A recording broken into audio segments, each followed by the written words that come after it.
Hello guys, it's me, the Tank Index here, and today I'm going to be talking about America's light tanks during the First World War, at least the ones they internally designed. Of course, they had a lot, I believe 144 Renault FTs from France, because, as we'll discuss later in the video, there are some reasons behind that. But, they also did, of course, copy the FT-17 into the M1917. But they also made their own design, the Ford 3-ton M1918, which you were probably wondering why I have a change in logo from the M1917 to the Ford 3-ton, because it has become my favorite tank, because it is just so adorable, as you will soon see. Look at this little thing. Look how adorable this little tank is. It's like a baby tank, a mix between like land. It's sort of like those drawings you see of animals when they're just evolved from fish out of the water, but not quite land animals. This is like a little baby tank, like a little baby land ship with some FT parts thrown on it. I think it's adorable. But the design of the 3-ton started mid 1917. And my yawns have started at the beginning of this video. So the design of the Ford 3-ton started in mid-1917 before America was being supplied with British and French tanks. The 3-ton was designed to be essentially another model to accompany the Renault FT in battle. As more of a lighter, cheaper model, the initial production was 15 prototype tanks, one sent to France for testing. France thought that it was inferior to the FT, which it totally was, but also a lighter, cheaper all-terrain vehicle and a great platform for the Canon de 75 Modèle 1897. So, this thing would be a good, almost like an early tank destroyer, sorta. Except it would have the same firepower as other tanks armed with that, so not really. But, they thought, it could race ahead, it could destroy obstacles, and the FTs would come and clean it up. These things would be more like expendable, cheaper Renaults.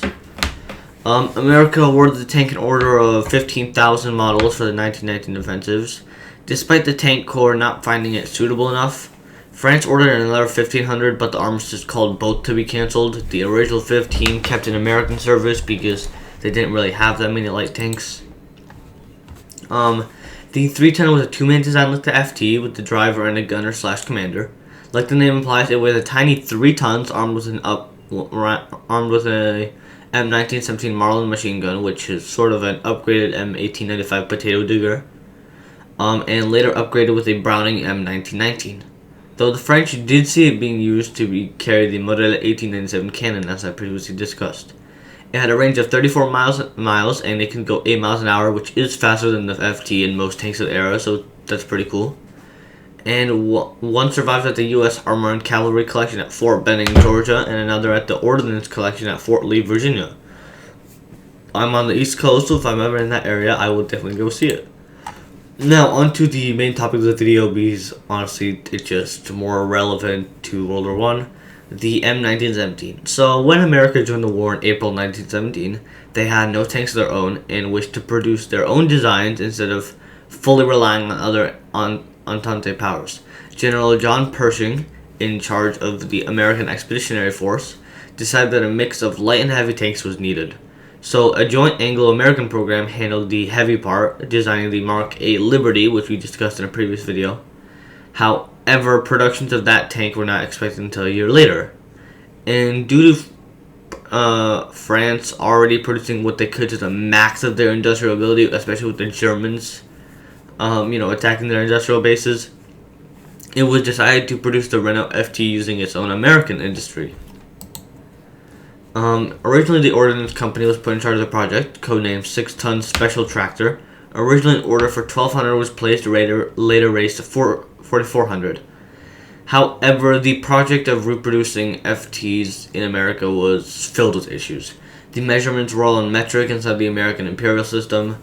Coordination between militaries and manufacturers was poor. There was bureaucratic incompetence in the project, and a lack of Franco-American coordination made the project very difficult to carry out. So it was essentially decided, alright, we have the blueprints for this thing, right? Let's just turn it into an American variant. So that's what they did, and the French army expected the first batch of 100 M1917s by April 1918 and 600 every month after. Production didn't actually begin until the autumn of that year, with the first completed models out in October. 2 models reached the French army only 9 days after the armistice, and another 8 in December. And 144 FTs were sent in the summer by the French to equip 2 divisions of the U.S. Light Tank Brigade because they were that needed, because they just couldn't produce these quick enough. After the war, a total of 950 M1917s were built, 374 male variants, 526 tankettes, and 50 unarmed signal command tanks. Alongside 200 French tanks, these 1,150 light tanks equipped the U.S. Light Tank Brigade in its entirety, along with the 15 4.3 tons. There are many external differences that you can tell. So you can tell it apart from the Renault FT. The exhaust is on the left side instead of the right. There's a new gun mantlet. A solid steel idler wheel replaced the wooden or spoked ones on the FT. An additional vision slit aided the driver. They all have a polygonal turret instead of the fully circular one that half of all FTs had. And the frontal armor below the turret was modified. Along with this, everything was of course changed to the metric system. Because America, of course we can't just get rid of our system. That would be insane. As you can see here, another cool design. I believe the FT also has this, but I just want to mention it. As you can see right, let me just get that pointer like Google Slides has. As you can see right here, and right here, you could actually keep a shovel on this thing, which I thought was really interesting. I'm not sure what use this would have had. Maybe getting dirt out of the tracks. I'm not sure, but I thought that was just a really cool piece of design for it.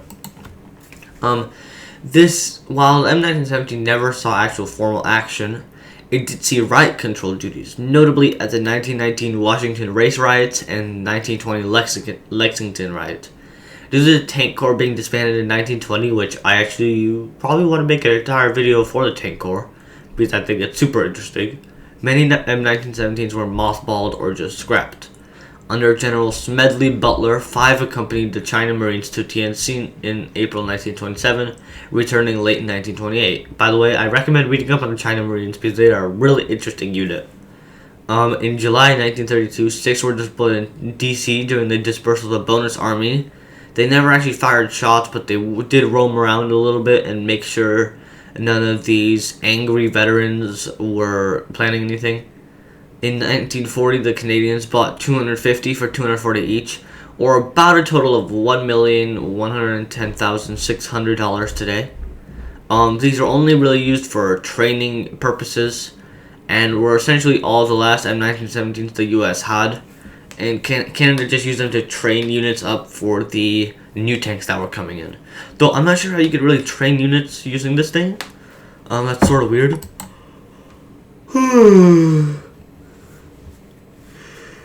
Sorry?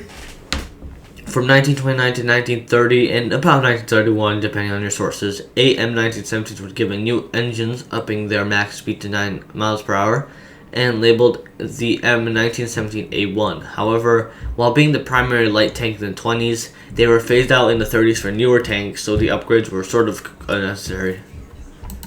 Now, on to final assessment of these things. The 410 is quickly becoming and has become my favorite tank.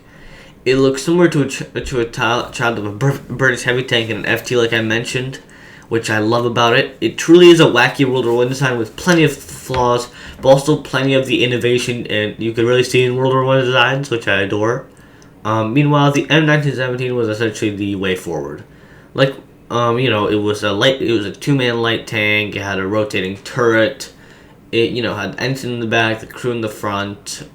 It basically was the stereotypical tank design that you see in the future, even up to modern day. For most countries who desired a light tank, they chose the FT, the major option and the only real option. Of course, Sweden bought 10 of the Kampfwagens 2 for the Sturiv M21, which, by the way, I do really need to redo that video because a very helpful person pointed out that there were some mistakes. But unlike other countries, they went the extra mile. Instead of buying just the commercial models and, painting over with their own language, they internally produced their own version to suit their needs. These 2 tanks show the biggest American light tank effort during World War I and are fascinating examples of how tank design progressed. So I hope you enjoyed the video. Next video, I'm not actually sure what we'll be discussing. I actually don't remember. Oh my god, Jesus, I could keep yawning all day today. Let me just check my notes. That is where I keep all my tank video. Next, we will be discussing the CLB-75, the skeleton tank, and the Holt gas electric tank. Very interesting models. So I hope you enjoyed the video, and this will be the tank index out. See you next time.